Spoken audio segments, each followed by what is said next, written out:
I'm going to be encroaching on the subject of hand loading or reloading. I was thinking about how to do this, and I'm not going to go into step by step, you know, from beginning to end, how to hand load or how to reload, because there are literally hundreds of YouTube, well, probably not literally hundreds of, but there's a lot of information out there. And I've really sort of gotten back into shooting, you know, only a few years ago, you know, two, three years ago, because I got out of it for a very, very long time for various reasons I won't go into.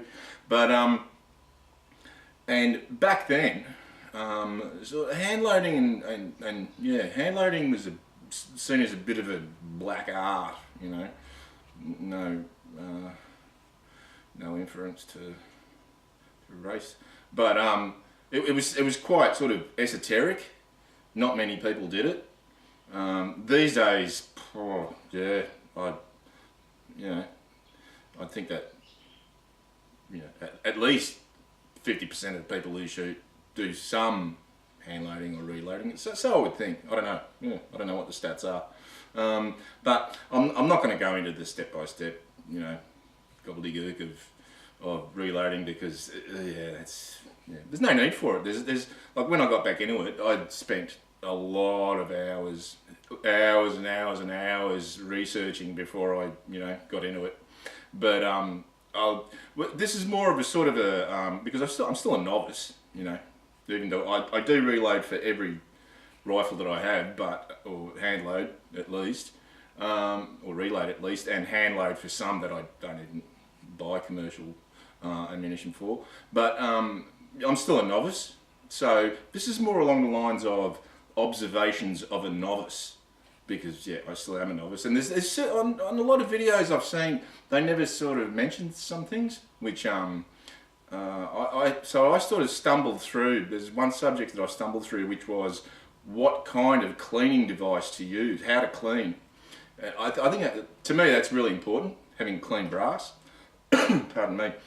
So this is going to be a review, basically, of this. I'll get this here. This is it. This is the Lyman Cyclone Rotary Tumbler. It's a wet tumbler, so you use liquid. And you've got the base with the timer knob, so you can get it up to 180 minutes, which is what, 3 hours. You've got the barrel that comes off. You've got that with a rubber seal, and you put your, I'll show you, this is the media that it comes with. Well, you can't see it, I'll show you. That's the media that it comes with. It's brass, stainless steel pins. Like, it's essentially a very, very light gauge, pardon me, stainless wire that's been cut down into what, about, I don't know, 10 millimeter lengths. And being stainless steel, it's obviously very, very, very hardy, like really tough. So it's going to last you a long time, I think. Even though you do, along the way, you do lose, not a lot of it, but you do lose a little bit of it here and there, just the nature of it, you know. It's sort of like, I don't know, like graphite or something. It just stands up all over the place. You know, I find them, I haven't used it that many times, I find those pins all over the place. Let's see. So anyway, you put those pins, your media in there.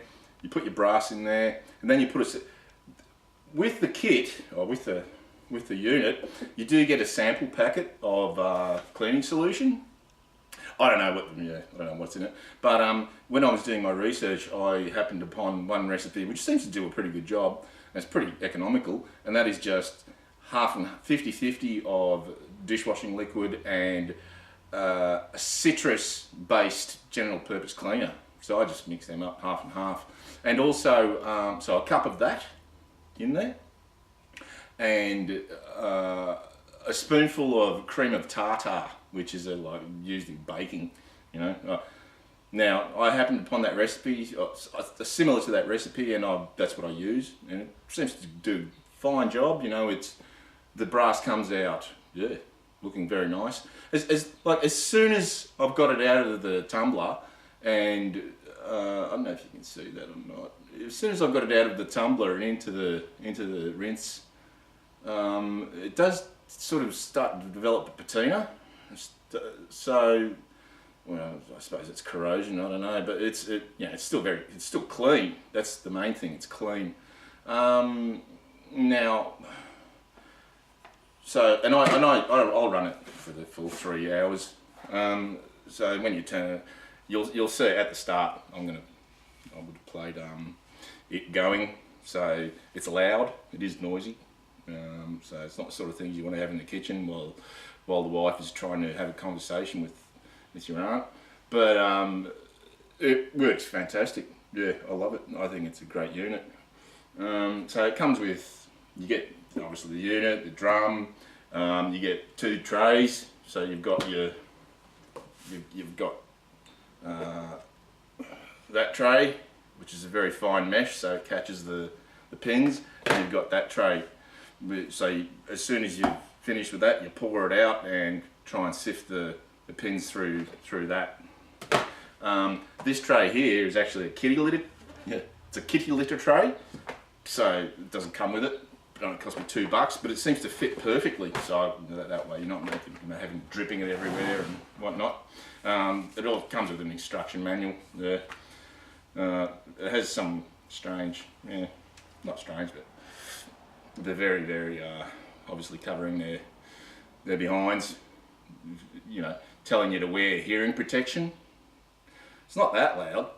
You know, what is it? 67 decibels it runs at. So, yeah. Not that loud, but you don't want to be next to it for any length of time. And it also tells you to wear eye protection. Not sure what that's about. And protective gloves. Yeah, all right, that's going overboard. But anyway, so the specs are, it runs, I think it depends on where you are.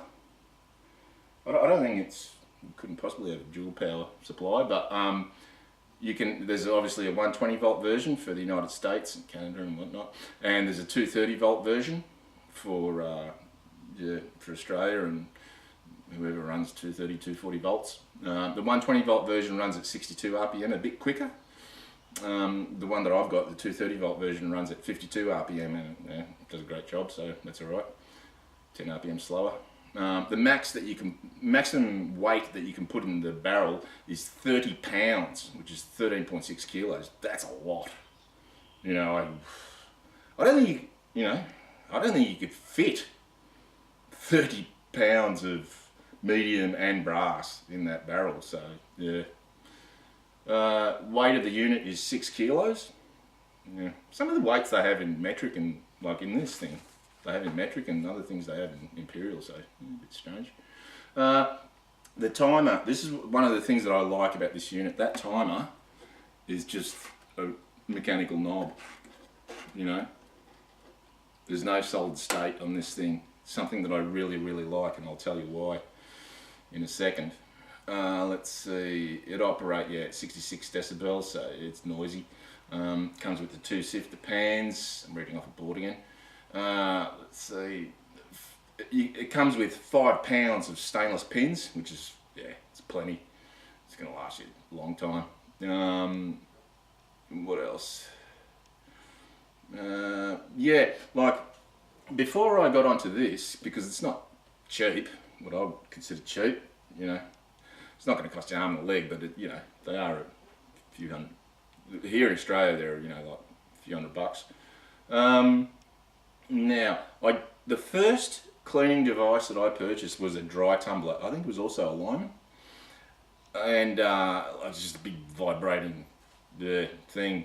And you use I think it's made from corn cobs, the media, and you either had a green tinted media or a red tinted media, and the first time I did it, it actually stained the brass green or red. I can't remember which one I think I had green.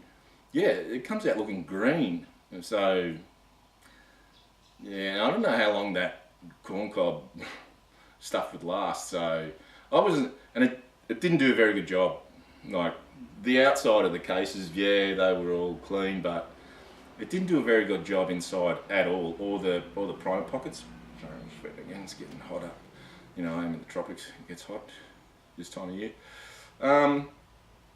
So I was really unhappy with that, and I ended up selling it. They're not very expensive. They're pretty cheap, and I don't got no time for them. Let's see. Then I went over to this baby, the sonic cleaner, the ultrasonic cleaner. I did have a Chinese one, a fairly good size. It was a 2 litre Chinese one, and that was a beast. Like that actually did a really good job, but after about the 3rd time I used it, it broke down. Yeah, so I was sort of spewing about that. But because everything's solid state, you know, the electronics, the controls, it was just wasn't worth trying to get fixed. That's the same problem with this one. It's all electronic, solid state. If something goes wrong with it, you know, and this one wasn't that cheap. The other issue I have with the ultrasonics is that they just don't do as good of a job, you know. And usually the timers are quite short, like in the half-hour intervals or 20-minute intervals or something max, which is not very long at all, because yeah, it just didn't. They work, but yeah, not even. And I've still got this one. Not even close to what this thing does. And I know there's quite a few brands around. I think that, what is it? Franklin Arsenal is a very popular one. Yeah, but anyway, this one was. I got this one online here in Australia. Let's see. After I've, you know, done the job and sorted, you know, the cases, dropped out all the pins out of the cases and just sort of rinsed it around each cartridge under the tap. Then I'll put them in a bath of deionized water, which is just distilled water, as a final rinse to get all the chemicals, whatever chemicals might, you know, be residually left on there. Now, and then I'll just put them on trays, which I've got right now actually. Just put them on trays and just leave them in the sun to dry. I have in the past I've tried to put them in an oven, and I've found that they seem to develop a really dark patina when you try and cook them, even at a very low temperature. So out in the sun and the wind, and yeah, much better. Let's see. As a summary, it really is cleaning your brass. This is it. This method, the wet tumbling method, I think it's the best method in my opinion. I don't know. You know, maybe people out there, you know, commenting saying, "No, you're an idiot. Dry is the best," or the Sonic's the best, or whatever. But personally, I have found that as far as cleaning the whole cartridge, everything, primer pockets, the internals, everything, this is the best method. Now, it's economical, you know, very effective. So, things to watch out for, right? And this does happen. You will actually get a pin from time to time. I think as the pins are used more and more and the edge is taken off them slightly, this won't happen as much, because I only had one cartridge with a pin stuck in the flash hole. They get stuck on an angle inside there, so they're sort of diagonally up against the wall and in the flash hole. So you have to watch out for that. It only happened to me once this time, and I tumbled. What did I tumble? I tumbled 458 Win Mag, 4570, 7mm Rem Mag, 308, 243, 44 Mag, and 223, and all together. And there was a few hundred cases. And I only had one instance of the pin being stuck in the flash hole. I think the first time I used it, I had like 10, probably about 10 223 cases that had pins stuck in flash holes. That's probably because the pins were brand new and you know they had a sharp edge on them. So yeah, I only had one case that had that. The other thing is that when you are tumbling all different size cases together, what will happen with a fair bit is that like a 223 and a 458 Win Mag, or 223 or 4570, they fit in there perfectly, and the pins will actually get stuck around the 223 case in there. And it's not a huge deal. This is the amazing device that I've developed to tackle that. It's a bent piece of wire, straightened piece of wire, and you just go and force the other case out. It'll be stuck in there and you just go burp. And yeah, that simple, you know. What else? Yeah, that's pretty much it. I think it's a fantastic device. You know, it's the only thing I use now. Even though I still have that sonic cleaner, I would never go back to dry tumbling. So my advice is, yeah, if you're looking to clean your cases and you've got a few bucks, buy one of these. Yeah, and I like the fact that, you know, very simple. You know, not a lot of fancy dancy solid state electronics that can, you know, go wrong. You could probably easily get that replaced, that timer replaced if you had to, or even just replace it with an on-off switch. You know, no timer. So yeah, much better design. Now, one thing about this is that it is made in China. You know, it's made like everything, pretty much, that's plastic. It is made in China, but it obviously is made to a standard. There's obviously a standard that linemen expect, a quality. So, and it's run without a hitch.